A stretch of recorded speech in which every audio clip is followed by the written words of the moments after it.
ધારી શહેરના નવાપરા વિસ્તારના લોકોએ વર્ષો જૂની પરંપરાને આજે પણ જીવંત રાખી. ધારી શહેરના નવાપરા વિસ્તારના લોકોએ વર્ષો જૂની પરંપરાને આજે પણ જીવંત રાખી. વાવણી લાયક વરસાદ બાદ દર વર્ષે સમૂહ પ્રસાદના આયોજન અંતર્ગત હનુમાનજીનો લોટ રાખવાની પરંપરા જાળવી રાખવામાં આવેલ છે. નવાપરા વિસ્તારમાં રહેતા દરેક સમાજના લોકો, વાડી વિસ્તારમાં રહેતા દરેક મજૂરો, ગામના દરેક મૂંગા પશુ અને પક્ષીઓને વર્ષમાં એક દિવસ જમાડવાનો રિવાજ આજે પણ જાળવી રાખવામાં આવેલ છે.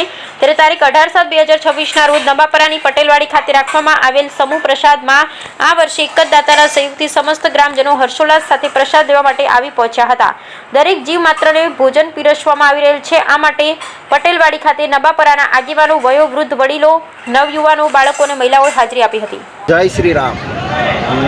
નવાપરા ગામ વર્ષોથી જૂની પરંપરા ચાલી આવતી, આજે પણ એ પરંપરાને અમે નિભાવી છે.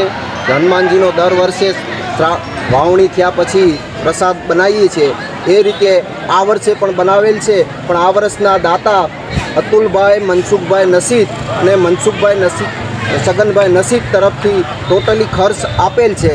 અને આ વર્ષો જૂની અમારી પરંપરા છે, તેને અમે જાળવી રાખવા માગીએ છીએ. જય શ્રી રામ. જેમ રજનીભાઈએ કીધું તેમ આ વર્ષો જૂની અમારી પરંપરા છે કે ગામના કોઈ પણ વ્યક્તિને છોડ્યા વગર, ગામના સીમમાં રહેતા મજૂર હોય કે પછી ગાયો હોય, કૂતરા હોય, દરેક માટે આ ગામ એક વખત વર્ષમાં લોટ કરે છે. લોટ એટલે આપણે જે સૂરમું ને જે તે બીજી તે વસ્તુ હોય તે, અને આ ગામ વર્ષોથી આ પરંપરા હાલી આવે છે અને આ ગામ નિભાવતો હોય છે. આ ગામની અંદર રહેતો કોઈ પણ વ્યક્તિ ઘેરે નાતભાત જોયા વગર તમામને અહીંયા પ્રસાદની અમે વ્યવસ્થા કરીએ છીએ. જય શ્રી રામ.